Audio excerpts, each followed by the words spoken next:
Olá pessoal, tudo bem? Meu nome é Samira, para quem não me conhece, eu sou farmacêutica, sou mestre e doutora na área de bioquímica e em vista das recentes notícias que estão se proliferando muito rápido sobre uma possível cura do coronavírus ou sobre o tratamento com um medicamento que vai curar o coronavírus, eu decidi fazer esse vídeo para informar algumas coisas que são comprovadas e desmistificar algumas coisas que são normais de acontecerem nessa situação de crise que a gente está. Então, eu li rapidamente 2 artigos.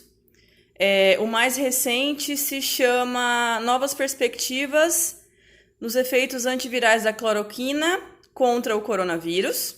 E um outro artigo que se chama Hidroxicloroquina, um derivativo menos tóxico da cloroquina, que é efetivo em inibir o SARS-CoV-2, que é o vírus, in vitro.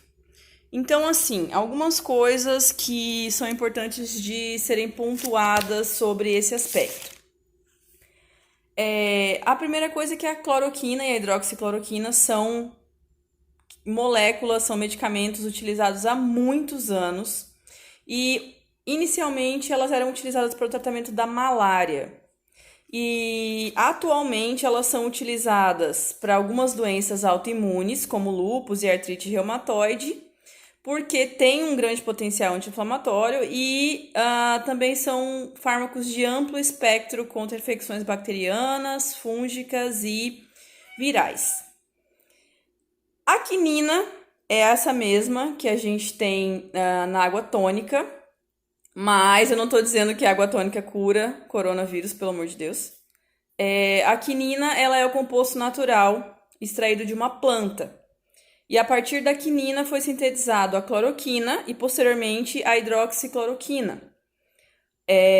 Ambas com o mesmo efeito contra a malária, porém a hidroxicloroquina é um pouco menos tóxica. In vitro foi demonstrado que a hidroxicloroquina tem efeito contra o coronavírus. Mas a gente tem que considerar que in vitro você utiliza uma cultura de células extraídas de um órgão, e geralmente essas culturas elas são geneticamente modificadas para trazer características que a gente quer naquele experimento. Então, um estudo in vitro, ele não necessariamente tem o mesmo efeito quando transportado para um organismo inteiro ou quando extrapolado, por exemplo, de animal para humanos. Isso é uma coisa que é muito comum as pessoas quererem fazer, mas que nem sempre funciona. Então, um estudo que tem resultado em células não necessariamente vai ter o mesmo efeito em vivo, ou seja, em um ser vivo. Porém, ensaios clínicos realizados em pacientes infectados com coronavírus, foi demonstrado que houve melhora na febre e nos problemas pulmonares. Então, tem um artigo que foi publicado em uma pesquisa com 100 pacientes infectados pelo coronavírus, que quando eles foram tratados com cloroquina, houve, então, uma redução na febre e uma melhora no quadro pulmonar quando avaliado por tomografia computadorizada.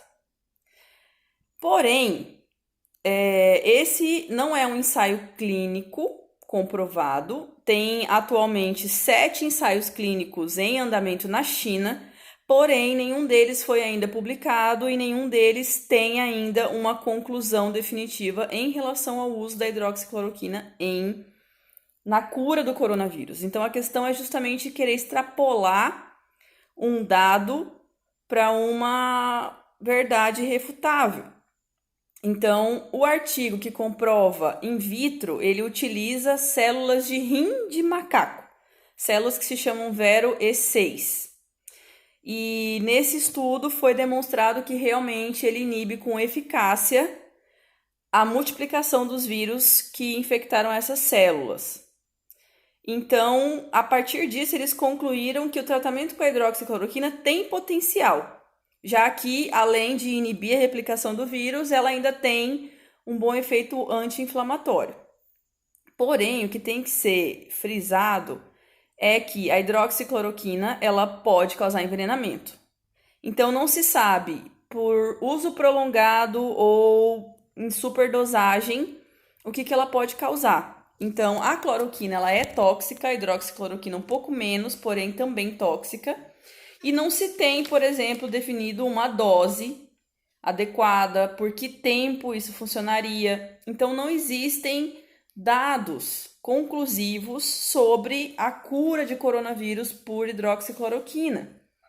Então, eu anotei uma frase do primeiro artigo que eu achei bem pertinente, que diz o seguinte: as propriedades antivirais da cloroquina foram descritas in vitro, sendo confirmada algumas vezes durante o tratamento com pacientes doentes, mas nem sempre em ensaios clínicos, o que varia com a dose, com a doença e com a duração do tratamento. Então, diante dessa busca enlouquecida das pessoas por cloroquina na farmácia como cura, isso não faz muito sentido, uma vez que se você não tem um diagnóstico comprovado, para que você vai usar uma medicação que não tem uma cura, digamos assim, comprovada também. Então, assim, o FDA e o NIH, que são órgãos de saúde dos Estados Unidos, liberaram o uso da cloroquina em ensaios clínicos, e eles só liberaram assim tão rápido porque ela já é uma droga em uso. Então, ela é uma droga que já está em utilização, já tem critérios de segurança, porém ainda não se sabe qual é a forma correta de utilizar ela em casos de coronavírus. Então, ela foi eficiente contra outros tipos de coronavírus, porém, contra o Corona-19 ainda não tem uma conclusão definitiva se funciona ou não funciona. É claro que numa situação como essa é maravilhoso você ter uma perspectiva positiva de tratamento, porém, isso me lembrou, como me lembrou bem um amigo meu, a história da fosfetanolamina. Testaram ela em células isoladas e ela funcionou, e aí o pessoal começou a achar que ela serviria para o tratamento do câncer. E não era bem assim que funcionava a história. Então, tenhamos muito cuidado com essas inferências, com esse transporte com essa tentativa de fazer medicina translacional, que é passado um experimento para um ser vivo, porque não é bem assim que as coisas funcionam. Então, usar a cloroquina é perigoso, e se você não tem o vírus e toma cloroquina, você pode ficar resistente a essa medicação, e quando você precisar de verdade, ela acaba não funcionando. E eu aproveito esse vídeo para lembrar que a cloroquina, ela é distribuída pelo Sistema Público de Saúde. Então, para quem fala mal do SUS, tá aí a prova de que o SUS, ele é fundamental em situações como essa e em tratamento normal de pacientes, e também que a ciência é quem vai trazer a solução para esse problema, seja na produção de vacinas, seja na descoberta de fármacos para o tratamento dessa doença. Então, evitem divulgar informações alarmistas e evitem fake news. Então, essa notícia de que tem cura do coronavírus foi divulgada pela Fox News, e eles pegaram um artigo que não diz isso e disseram que diz isso. Então, ajudem a não propagar essas informações que não é que não são verdadeiras, mas que não têm comprovação científica.